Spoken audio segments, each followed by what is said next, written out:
歡迎收聽新視角聽新聞，我係國華。中共軍方3月17號喺台海執行聯合戰備警巡，單日出動59架軍機侵擾台灣。台灣指中共為台海和平穩定嘅麻煩製造者，美國表態異常強硬，即中共係明目張膽嘅威脅。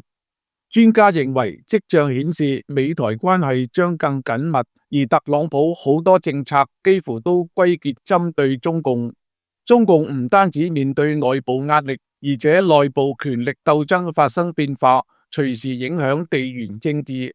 台灣嘅國防部3月18號表示，從17號上午6時至18號上午6時，台灣軍方偵獲中共軍機59架次，其中43架次逾越海峽中線，進入台灣北部、中部、西南及東部空域，另有9艘次中共軍艦活動。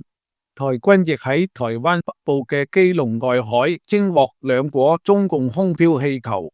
中共外交部發言人毛寧17號喺例行記者會答記者問時聲稱，美方近期喺台灣問題上採取咗一系列錯誤行徑，特別係修改美國國務院網站相關表述，美喺涉及台灣問題上立場嚴重倒退等。對此，台灣嘅國防部長顧立雄3月18號喺立法院受訪時表示，中共嘅聯合戰備警巡會出動大批次嘅空軍、海軍、海上嘅軍艦會同步挺進24海里。咁樣嘅聯合戰備警巡，歷來1週約舉行一次。呢次特殊嘅情況係上午舉行一次後，軍艦並未離開，下午空軍又進嚟。顧立雄指稱中共為台海和平穩定嘅麻煩製造者。台灣軍方從3月17號起展開為期5日嘅立即備戰操演。顧立雄解釋，立即備戰操演嘅目的係應付中共類似嘅侵擾動作。台灣嘅國防安全研究院國防戰略同資源研究所所長蘇紫雲對大紀元表示，中共嘅戰備警巡會依照國際間對台灣嘅支持嚟增加次數或係規模。台灣國防安全研究院研究員沈明室則表示，呢次中共喺台海嘅軍演好明顯主要針對台灣，賴總統將中共列為境外敵對勢力。另外，更係呼應咗中共反分裂法20週年座談會嘅相關言論。針對中共軍機軍艦喺台灣周邊海空域執行聯合戰備警巡，美國國務院18號表示，中共唔能夠既對台灣祭出明目張膽且不負責任嘅威脅，仲又自稱係動盪世界嘅穩定力量，想要外界信服。美國將支持台灣因應中共壓力。中央社表示，明目張膽係美國國務院近年對北京對台軍事行動嘅回應中相對罕見嘅字眼。中共於美國前眾議院議長佩洛西2022年訪台後實施對台軍演，美國曾譴責北京重大升級，毫無正當理由。3月18號，國務院一名發言人開頭引述國務卿魯比奧日前受訪所講，美國唔會摒棄喺台灣問題上長期秉持嘅立場。呢名發言人講，而正喺度改變嘅係台灣面臨嘅中共威脅。就美國就中共同台灣嘅最新表態，蘇紫雲表示，相較於特朗普第一任期到拜登時期，國務院嘅態度更明確，指責中共利用軍事手段明目張膽，加上美國國防部亦重申對台灣嘅安全保證。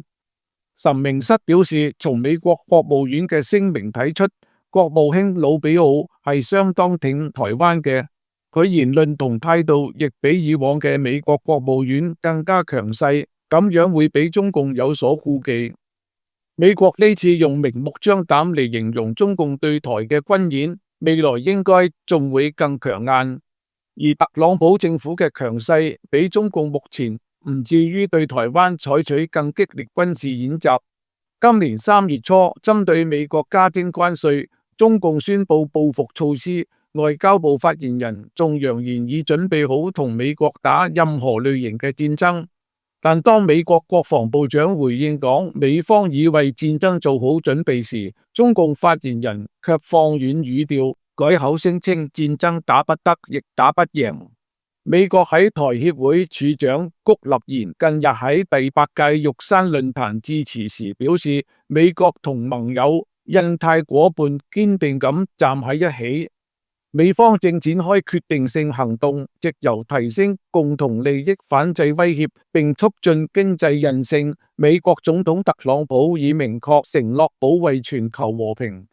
谷立言指出，喺歐洲方面將盡速俾俄烏停火，喺印太區域將強化嚇阻能力，進而達到備戰。特朗普政府以強調台海和平穩定為美方利益，亦對國際社會安全繁榮不可或缺。世界每個國家同台海和平息息相關。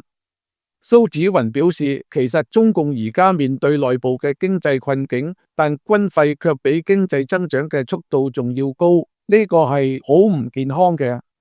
同時，北京亦面對外部多重嘅困境。喺軍事上，美國同德國等對佢全力嘅壓制，仲有包括日本同南韓。喺外交上，北京想要繞過美國，趁住美歐嘅關稅問題，想要拉攏歐洲，但係北京嘅呢種做法基本上係唔太穩固。岑明瑟表示，特朗普嘅大戰略就係將中共作為首要威脅嘅對象，所以佢任何嘅政策都能睇出同中共有關。岑明瑟舉例，喺美國就巴拿馬運河施壓之後，李嘉誠將所有港口都賣俾美國嘅財團，中共反應好激烈，馬上派咗中央對外聯絡部嘅副部長到巴拿馬訪問，因為巴拿馬運河係習近平喺一帶一路好重要嘅指標性嘅工程。中共而家想要跟美國緩和關係，但係美國步步進逼，所以中共而家內憂外患嘅情況其實係更加嚴重嘅。岑明瑟認為，中共目前整體嚟講並冇升高對台灣嘅軍事對峙形態，而家嘅軍事動作仲冇超過2022年佩洛西訪台灣時中共所進行嘅演習行動，咁可能亦同中共正面臨內部鬥爭有關。近2年，中共軍隊再次出現大規模清洗，但好多落馬者基本都係習近平提拔嘅，如前國防部部長李尚福。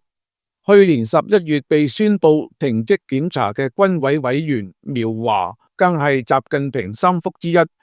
岑明瑟認為，而家應該關注中共準備召開嘅4中全會，4中全會嘅人事將出現乜嘢變化同動態。如果中國內部嘅權力關係發生變化，或者係習近平落台，或者係習近平嘅權力被架空，都會連帶對台海或周邊局勢、對美中關係產生影響。以上節目內容取材自大紀元記者凌海中、諾亞報道。呢次嘅新視覺聽新聞就到呢度，請記得訂閱、點讚本節目粵語版部分內容，以加入大紀元嘅 Patreon。亦請大家多多支持。喂，睇完咪走住啊！記得 like 啦、subscribe 啦，同埋撳鐘仔先，撐我哋撐真相啊嘛〜